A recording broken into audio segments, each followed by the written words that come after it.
हम बात करेंगे सूरत फूट पर।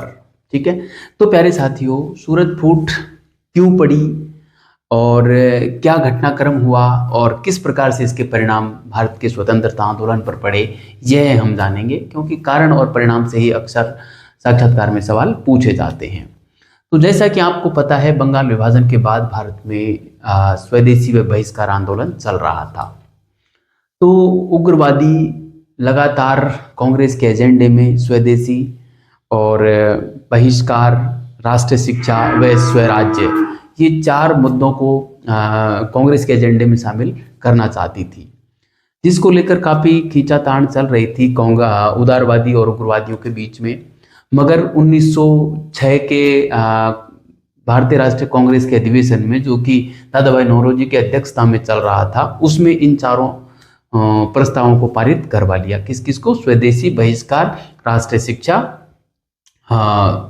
सॉरी और स्वराज्य को। ठीक है, ये चारों प्रस्ताव पारित करवा दिए, मगर भाषा की अस्पष्टता के कारण फिर भी गर्म दल और नरम दल के बीच में विवाद चल रहा था। अगला जो कांग्रेस का अधिवेशन था वो 1907 वाला, वो नागपुर में होना था और वहां पर गर्म दल का ज्यादा बोलबाला था। लेकिन उदारवादियों ने नागपुर में इस अधिवेशन को न आयोजित करके और गुजरात के सूरत में इसका आयोजन किया। और सूरत की जो स्वागत समिति थी, उसमें नरम दल का प्रभाव था, और नागपुर की जो स्वागत समिति थी, उसमें गर्म दल का ज्यादा प्रभाव था। और आपको पता होगा, स्वागत समिति जो होती थी ना, वो ही कांग्रेस के अध्यक्ष पद का चुनाव करती थी। अब चूंकि सूरत में कांग्रेस के सूरत की स्वागत समिति में नरम दल का जब प्रभाव था, तो सीधी सी बात है, नरम दल का नेता ही कांग्रेस का अध्यक्ष बनना तय था। उस हिसाब से अध्यक्ष पद को लेकर गर्मपंथी तो कहते थे कि लाला जी को अध्यक्ष बनाया जाए, लाला लाजपत राय को अध्यक्ष बनाया जाए, मगर नरमपंथी कहते थे कि रास बिहारी घोष को अध्यक्ष बनाया जाए। तो इस प्रकार अध्यक्ष पद को लेकर सूरत में और ये विवाद हुआ नरम दल और गर्म दल के बीच, और विवाद इतना बड़ा कि एक दूसरे के ऊपर चप्पलें फेंकी गई, लात घूंसे मारे गए, है ना। इस प्रकार से जब घटनाक्रम हुआ तो कांग्रेस का विभाजन हो गया। नरम दल और गर्म दल के नेता क्लियरली अलग अलग हो गए। ऐसी स्थिति में अधिवेशन जो बाद में आयोजित हुआ, उसमें लाला लाजपत राय ने तो अपना जो उम्मीदवार पद का जो नाम था वो वापस ले लिया। रास बिहारी घोष के नेतृत्व में ये अधिवेशन हुआ के, और बस फॉर्मेलिटियां हो गई, कुछ नहीं हुआ इसमें।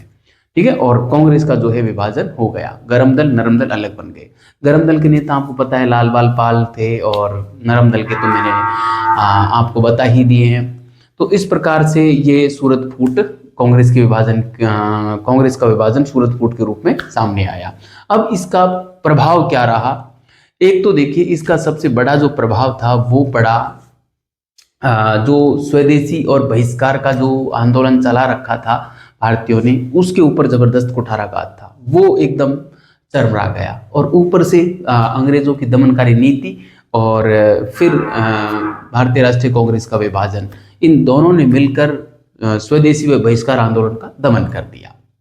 तो हम ये कह सकते हैं कि सूरत फूट ने हमारे जो स्वतंत्रता संग्राम जो चल रहा था, स्वतंत्रता आंदोलन जो चल रहा था, उसकी गति को कहीं ना कहीं धीमा किया, पहली चीज। दूसरा कि इसके बाद, सूरत फूट के बाद जो अंग्रेज थे, उन्होंने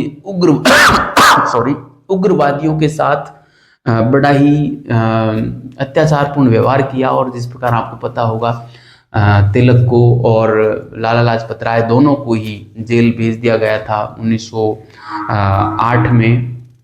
ठीक है, बाल गंगाधर तिलक को 6 साल की जेल हुई, मांडले जेल भेजा गया। ठीक है, तो इस प्रकार से दमन किया अंग्रेजों ने किसका? भारतीय राष्ट्रीय आंदोलन का, जिसमें स्वदेशी और बहिष्कार आंदोलन प्रमुख रूप से था, प्लस उग्रवादियों का दमन किया। तीसरी बात ये भी इसी का प्रभाव था कि 1909 के जो अधिनियम लेकर आए थे, उसमें मुस्लिमों को और पृथक निर्वाचन का अधिकार दे दिया गया था, क्योंकि उदारवादी तो चाहते थे कि प्रशासन में भारतीयों को जो है भागीदारी मिले, तो उसमें एक मुस्लिम और एक हिंदू कुछ इस प्रकार से भर्ती किए जाने की भी बात की गई थी। ठीक है, तो ये सारे प्रभाव जो थे ये सूरत फूट के प्रभाव थे, जो कि कहीं न कहीं नेगेटिव प्रभाव हमारे स्वतंत्रता आंदोलन पर डालते हैं। इस प्रकार आप जवाब दे सकते हैं। तो ये था प्यारे साथियों हमारे आज का सेशन, यही हम इसको पूरा करते हैं। आज के सेशन में हमने देखो क्या क्या जाना, उदारवाद और उग्रवाद के बीच अंतर जाना, स्वशासन स्वराज्य के बीच अंतर जाना, उदारवादियों की सफलता असफलता को जाना, उग्रवाद के उदय के कारण जाने, फिर बंगाल विभाजन के कारण प्रभाव परिणाम जाने, उसके अलावा स्वदेशी आंदोलन, स्वदेशी व बहिष्कार आंदोलन क्या था, क्यों हुआ, कैसे उसका अवसान हुआ, क्या उसका प्रभाव स्वतंत्रता आंदोलन पर पड़ा, ये जाना। साथ में ही हमने सूरत फूट को जाना, सूरत फूट के कारण प्रभाव को जाना। ठीक है, अगली क्लास में हम यहाँ से आगे का पढ़ेंगे। तब तक के लिए बहुत बहुत धन्यवाद।